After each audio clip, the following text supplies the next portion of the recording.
Did you know it only takes 7 seconds for someone to decide if they like you? That's less time than tying your shoes or replying to a text. In those brief moments, we send signals through body language, tone of voice, and even eye contact, shaping how others perceive us. Surprisingly, being likable doesn't mean being the funniest, smartest, or best-dressed person in the room. What truly matters is connection, a skill anyone can master. By adopting 3 simple habits, you can transform how people respond to you without changing who you are. You don't need perfection, you just need authenticity. Before we dive in, please subscribe and tap the notification bell to stay updated with more amazing videos like this. Let's get started. Why is being liked so hard? Have you ever left a conversation replaying everything you said, wondering if you came off as awkward? Maybe you were trying too hard to impress, choosing your words carefully and smiling at the right moments, but the connection still felt off. That sinking feeling of, I should have done better, is more common than you'd think. Social interactions often carry a quiet fear of rejection, the nagging thought, what if they don't like me? Or what if I say the wrong thing? This fear leads to overthinking, analyzing every word, gesture, or pause instead of being present. Insecurity creeps in, and suddenly you're more focused on your performance than on the person in front of you. Add modern distractions like social media, where connections happen through screens and face-to-face conversations feel overwhelming. Eye contact feels harder to sustain, silences feel awkward, and the urge to check your phone pulls you away. These small habits chip away at our ability to build trust quickly. For instance, imagine meeting someone new at a gathering. You try to strike up a conversation, but they glance at their phone or give a distracted nod. Suddenly you feel unimportant even though their intention wasn't to dismiss you. Moments like these create invisible barriers between us. But here's the good news. Being likable isn't about being flawless or effortlessly charming. It's about understanding the small human ways we can bridge those gaps, skills anyone can learn. And there are proven techniques to help you break through the noise, connect deeply, and make a lasting impression. So let's stop overthinking and start learning. The trick to being instantly liked isn't a mystery, it's a skill, and like any skill, it can be mastered with practice. The power of genuine attention is transformative. Imagine walking into a room full of people engaged in their own conversations. Now picture one person turning toward you, locking eyes, not in an intense staring contest, but with warmth and presence, and genuinely listening to what you have to say. Wouldn't you feel important, respected, valued? That's the magic of genuine attention. It's a gift we all crave, but rarely give or receive. Have you ever been in a conversation where the other person seemed absent? Maybe they kept glancing at their phone, cutting you off mid-sentence, or nodding absent-mindedly while their mind wandered. Moments like these highlight how rare genuine attention has become. Yet making someone feel truly seen and heard is one of the fastest ways to build a connection. Your undivided attention is one of the most valuable gifts you can offer. It's the foundation of likability. At its core, genuine attention isn't complicated, but it does require intention. People don't just want to be heard, they want to feel understood. When you focus entirely on the person in front of you, you're giving them something they might not even realize they're craving. Think of attention as sunlight. Just as plants thrive in light, people flourish when they feel noticed and valued. You can master this skill with a few small but powerful habits. Start with eye contact. Consistent, natural eye contact sends an unspoken message, I'm here and I'm listening. Look directly at the person you're speaking to, but don't overdo it. Staring too intensely can feel intimidating, so aim for a gentle rhythm, letting your gaze shift occasionally but always returning to theirs. This simple act builds trust faster than any words can. Next, practice listening without interrupting. Too often we're eager to share our thoughts and jump in before the other person finishes. Worse, we craft our responses while they're still talking. Real listening means setting aside your own thoughts and giving others your full attention. Let them finish even in moments of silence. Resist the urge to fill the gap. Sometimes those pauses give people space to share something deeper. Another key habit is reflecting their words back to them. When someone shares something important, Repeat part of what they said or summarize it in your own words. For example, say, "It sounds like you're saying," or, "What I'm hearing is." This not only shows you're listening but also helps clarify the conversation. It tells the other person, "I hear you, and I value what you're saying." Let me share a quick story.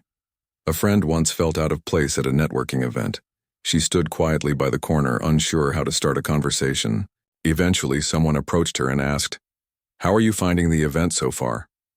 It wasn't the question itself that mattered. It was the way the person listened. They maintained eye contact, nodded thoughtfully, and reflected her words without interrupting. That 5-minute exchange left her feeling understood and comfortable, all because someone took the time to really listen. This is the kind of impact you can have on others when you give them your full attention. It's not about having perfect responses or dazzling them with charm. It's about making them feel important. Even the Stoics recognize the power of listening. Marcus Aurelius wrote, "It is impossible to learn that which one thinks one already knows." In silence, we open ourselves to understanding others on a deeper level. By speaking less and listening more, we not only connect with others but also learn about their unique perspectives, struggles, and strengths. I once applied this approach during a tense work situation. A colleague came to me frustrated and overwhelmed about a project. Instead of jumping in with advice, I simply listened. I nodded occasionally, maintained eye contact, and reflected their feelings. "It sounds like you're feeling stuck." That simple acknowledgement eased their tension. By the end of the conversation, they thanked me, not because I solved their problem, but because I made them feel heard. When you give someone your undivided attention, you're doing more than just listening. You're creating a safe space for them to express themselves fully. This kind of connection is rare, and because of that, it's unforgettable. People won't always remember the details of what you said, but they will remember how you made them feel. And in those moments of genuine attention, likability becomes effortless. Mirroring without losing yourself can deepen connections instantly. Have you ever met someone and felt an instant connection, as if you'd known them for years? Chances are subtle mirroring was at play. Mirroring, when done naturally, creates a subconscious sense of similarity between two people. And here's the truth. When people feel like you're similar to them, they're more likely to trust and like you. But let's be clear. Mirroring isn't about mimicry. Copying someone's every move or parroting their words would feel awkward and insincere. Instead, mirroring is about harmonizing with the other person's energy, like two voices blending in a song. It's subtle enough to go unnoticed, yet powerful enough to create genuine rapport. The psychology behind it is simple. Humans are naturally drawn to people who seem like them. It's an evolutionary response. Similarity signals safety and familiarity. When you subtly match someone's body language, tone, or pace of speech, their brain registers, "This person gets me." This creates an unspoken connection even before meaningful words are exchanged. Let's break it down into simple steps. First, match their energy level and pace of speech. If someone speaks slowly and thoughtfully, resist the urge to rush your words. Instead, slow down and match their rhythm. On the flip side, if someone is animated and enthusiastic, let your tone reflect their energy. This alignment creates a natural flow, making the interaction feel seamless. Next, mirror their positive body language. Pay attention to how they position themselves. Are they leaning slightly forward, using open hand gestures, or nodding as they speak? By subtly mirroring these movements, you send a nonverbal message: "I'm with you." But remember, subtlety is key. Avoid exaggerated gestures or mimicking every move, as this can come across as forced or even mocking. Finally, adapt to their communication style. Some people speak formally, choosing their words with precision, while others are casual and conversational. When you adjust your style to match theirs, you create a sense of alignment that puts them at ease. For example, if someone uses straightforward, no-nonsense language, avoid overly flowery phrases. On the other hand, if they speak with warmth and enthusiasm, let your tone reflect that openness. Think of mirroring as a dance. You're not trying to copy their steps exactly, you're simply moving in sync with their rhythm. This is what makes it feel natural, like harmonizing in music. Mirroring is about blending seamlessly without losing your individuality. Here's an example of how it works. A colleague once shared a story about a job interview that felt like an uphill battle. The interviewer was reserved, spoke softly, and maintained a formal tone. Initially, my colleague, who is naturally outgoing and energetic, struggled to find common ground. But instead of overwhelming the interviewer with her usual enthusiasm, she adjusted her energy, softened her tone, and matched their formal communication style. By the end of the interview, they were exchanging ideas with ease. The shift wasn't drastic, it was subtle and intentional, and it left a lasting impression. The power of mirroring isn't limited to professional settings. It can transform everyday interactions as well. Picture this. You're meeting someone new at a social event. They lean slightly forward as they speak, so you mirror that subtle movement. They gesture with open hands, and you occasionally do the same. They're casual and conversational, so you keep your tone light and approachable. Without realizing it, they feel more connected to you, as if you're already on the same wavelength. Even Marcus Aurelius, the great Stoic philosopher, emphasized the importance of understanding others as a way to build trust. While he didn't write directly about mirroring, his teachings align with its principles. By observing and adapting to others, you foster harmony and connection, a foundation for mutual respect. Now let's address the fear of losing yourself in the process. Some worry that mirroring means abandoning authenticity. But here's the thing. You're not changing who you are. You're meeting the other person where they are. It's about finding a balance between being yourself and being adaptable. When done right, mirroring feels natural, like a shared language that helps you both feel at ease. I once used this approach during a challenging interaction with a frustrated client.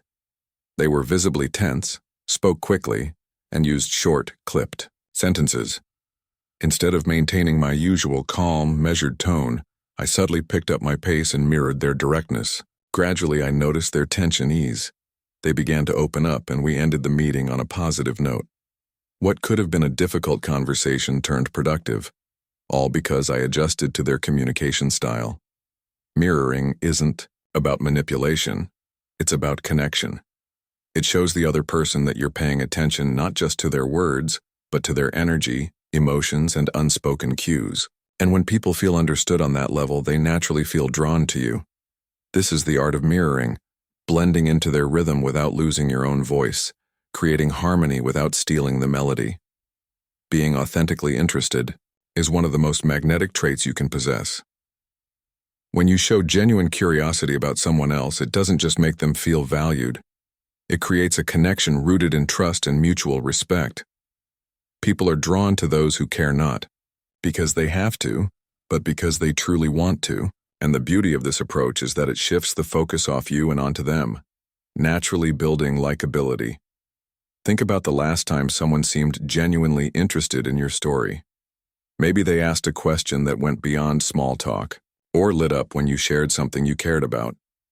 Those moments stand out because they feel rare in a world where so much communication is surface level.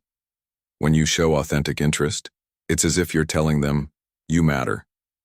To put this into action, start by asking thoughtful, open-ended questions. Instead of the typical, how are you? Try something like, what's the most exciting thing that's happened to you this week? Or, what's something you're passionate about that most people don't know?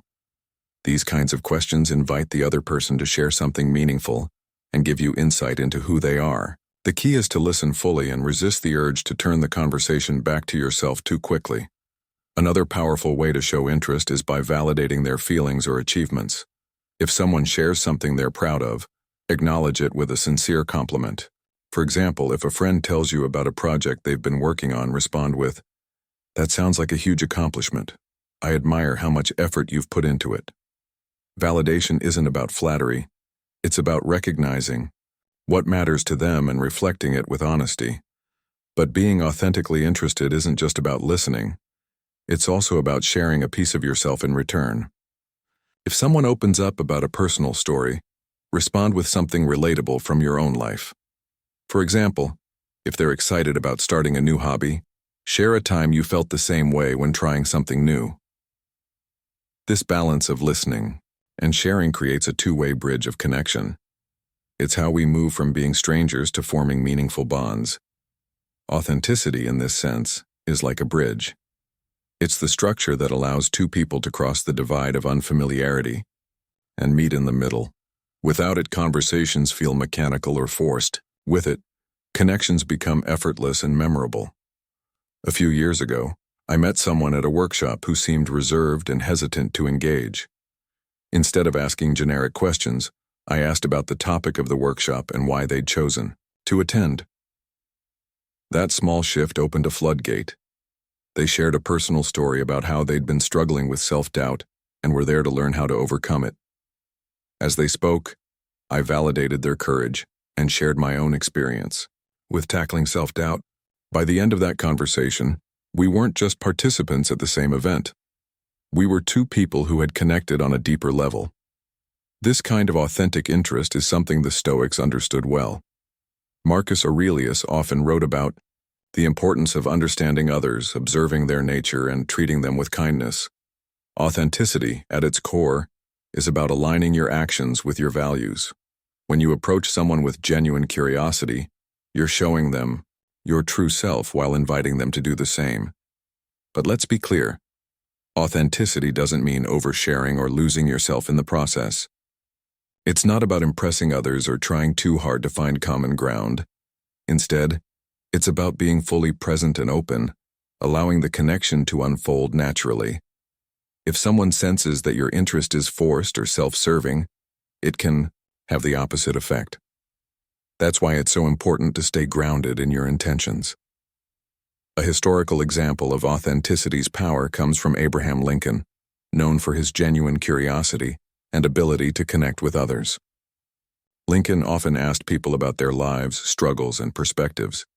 He once said, "I am a slow walker, but I never walk back," reflecting his belief in moving forward with understanding and sincerity. His authentic approach to relationships made him one of the most respected leaders of his time.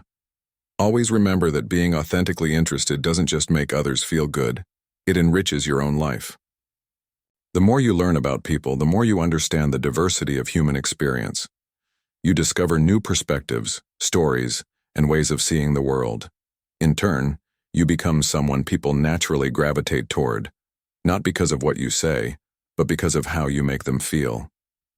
So the next time you're in a conversation, focus less on impressing and more on connecting.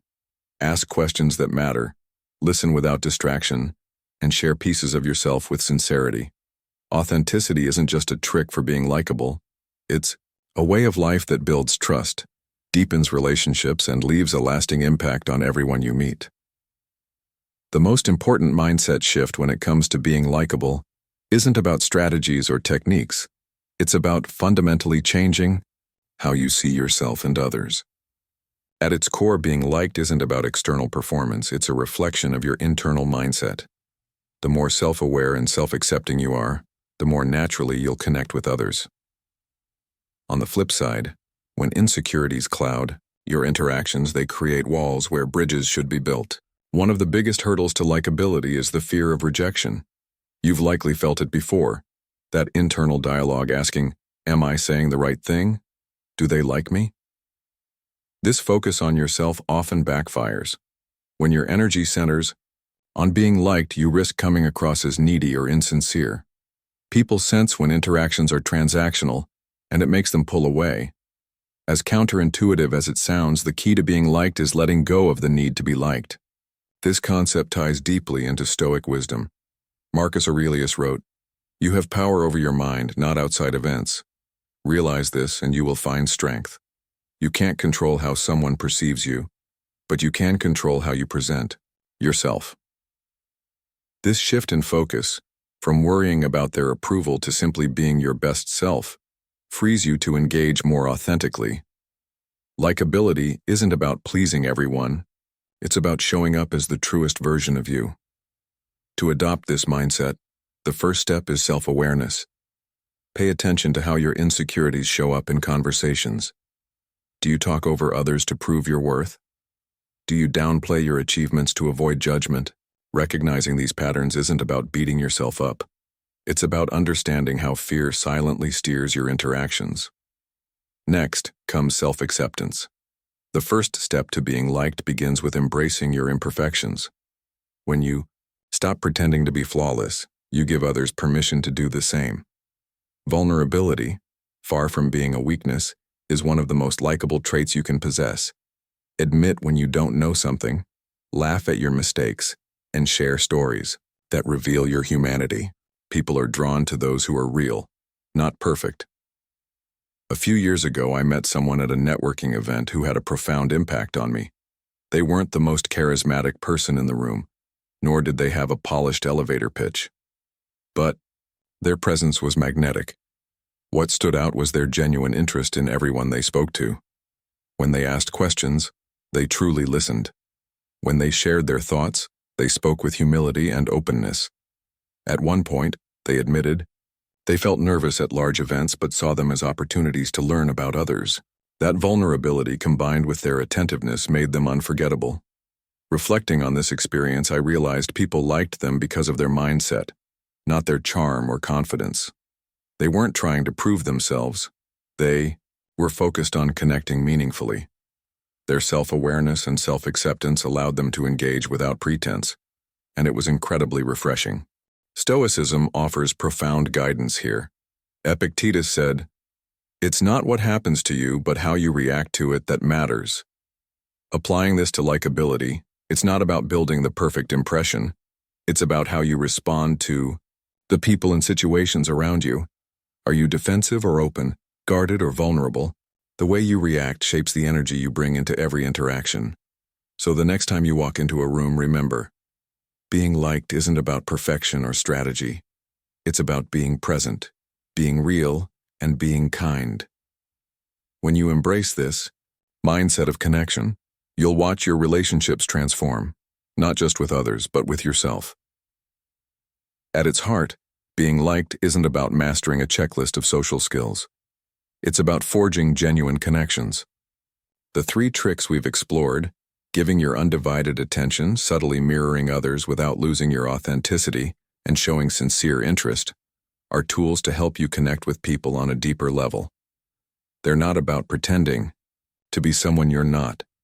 They're about becoming more of who you truly are. Small changes can lead to big transformations. A kind word, a moment of genuine curiosity, or the courage to let down your guard can turn a fleeting interaction into something meaningful. Remember, you don't need to be perfect to be likable. What matters most is your willingness to be present and let others see your true self. Which of these habits resonates most with you? Or do you have a secret to building instant connections? Let me know. I'd love to hear your story. If you found this video helpful, don't forget to hit that like button and subscribe for more insightful content. And remember to turn on the notification bell so you never miss another video like this one.